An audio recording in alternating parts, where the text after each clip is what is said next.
chế giàu gì tụi xe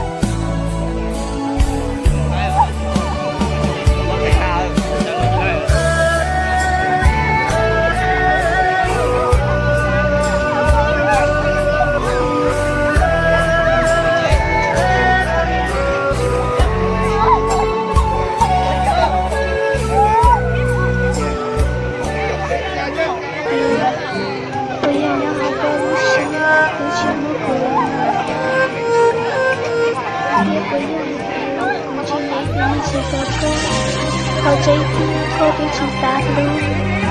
Kau jelek aku một học nữa, học một học đi. Kau như chỉ blue với nhau. Bây giờ chỉ blue họ chỉ kia đâu cô. Em yêu tiếc cô là như vậy rồi đi.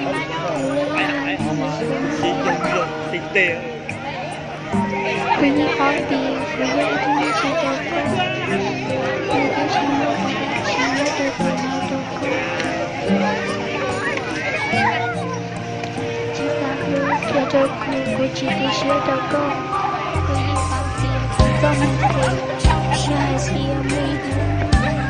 Cô mua lại gì, cô lấy sao. Không thể đúng cô có những cái con trai nào.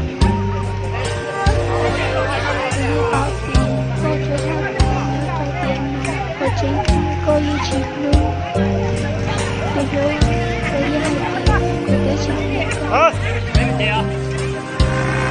Cô như hai tiếng, cô tới chỉ biết con. Cô tới chỉ sát luôn. Tới chỉ của chị tôi chia được.